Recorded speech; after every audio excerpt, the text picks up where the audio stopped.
Boy, there's a delay here.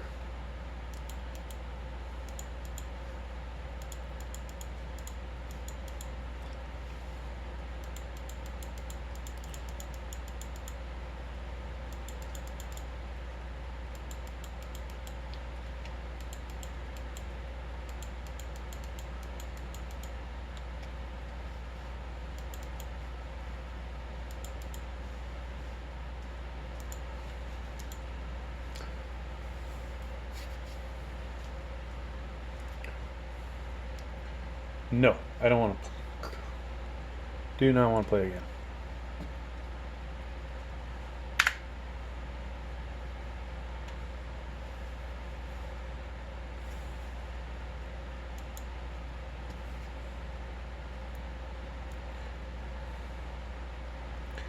So this benchmark will be virtually worthless. You'll see we have background. Well, there should be a lot more than 1%. CPU throttled. But, you know, still pretty good gaming rig. This is what I wanted to show you, though. Didn't matter whether the game was running or not. We would end up performing below expectations. Surprisingly, 35th percentile. I would have thought we'd have been about 10%. So there must be other people buying this motherboard for this CPU for whatever reason. And some of these numbers, you know, still pretty high. If we compare this to, I think we can do it. Yeah, we can click on this, I think, and get the other details. But so obviously 107, not the worst, right? The best was 118. That's going to be a Z690. But if you want to see what these scores are, the ones that matter, we'll look at the single, 186 and 124 on this guy. How much higher were they? That was way up there, right? And then this is, you know, not too ridiculously higher. The worst score, what was this done in? MSI Pro Z690A. 32 gigs of RAM. Wow, this guy's in Ukraine. It's probably some Russians hacking his computer or something, right?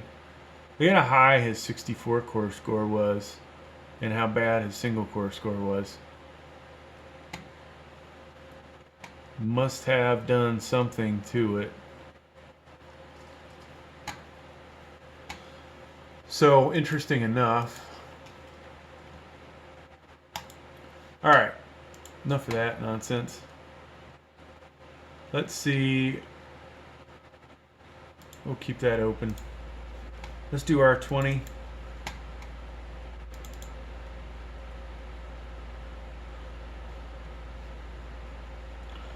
Now, I'm going to run this, then we'll pull all this stuff up. Intel, boom. So the score is going to be worse, right? This is one of those programs they tell you do not have a bunch of stuff going in the background.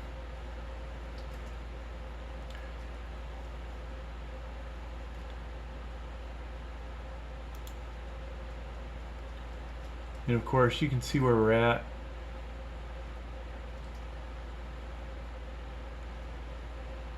So the temperature's a lot hotter in this than it was for Intel's XTU.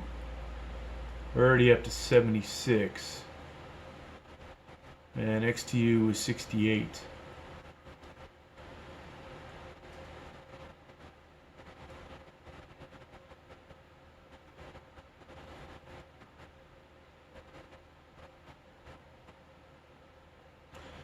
But I think the big difference, folks, is the power usage.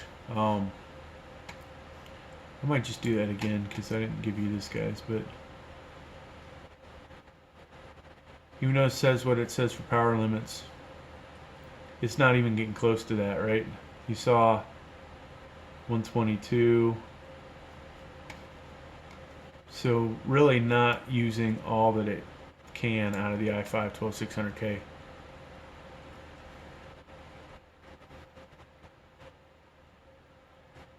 Now we have to make a decision here.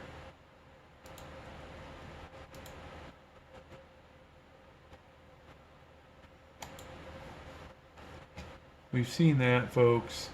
I'm going to kill all these because when we do release 23, we want to know the actual real number. What is the real number? I hope you guys got something out of the other stuff, seeing that information. But we want the benchmark score.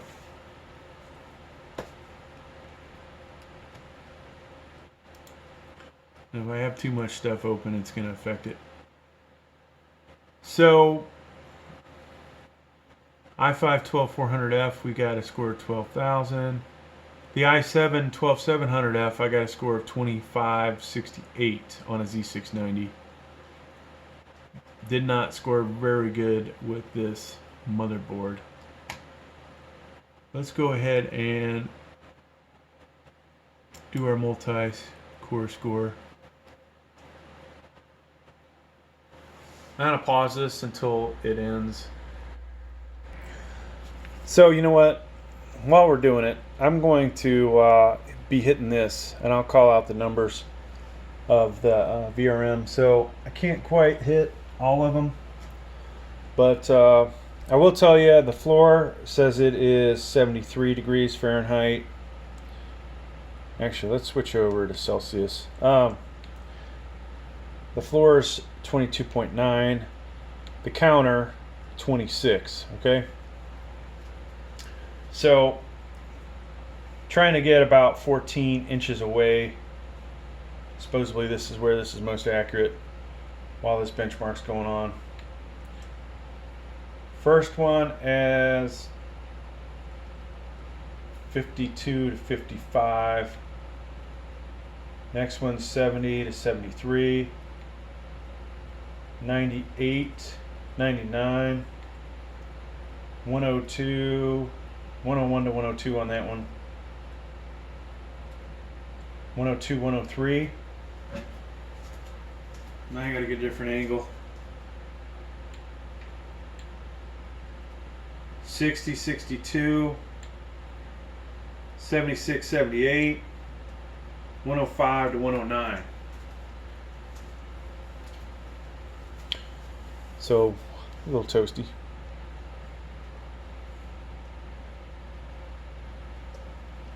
But we obviously did not get anywhere near power limit throttling or temperature limit throttling. Gee, I wonder why. You're basically not getting all that you can get out of this CPU.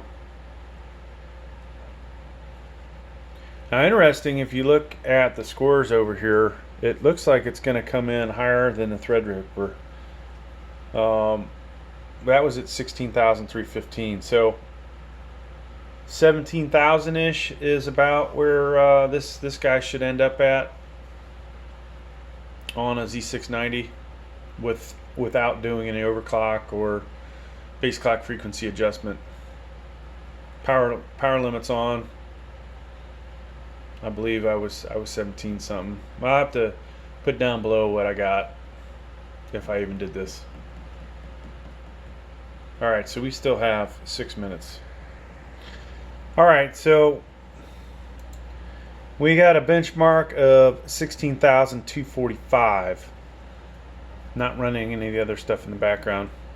So that is less than what this would have got in the Z690. And considerably less, obviously, if you overclocked the i5-12600k. So, folks, that's about all I got. Gave you some information. Now, from what I saw, this isn't, the worst combination in the world, though it's not the best. So, honestly, I would not recommend this motherboard, though. Paired with the CPU. Not really a good combination.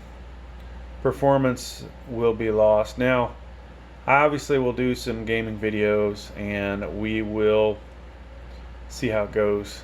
But I'm expecting a loss in FPS.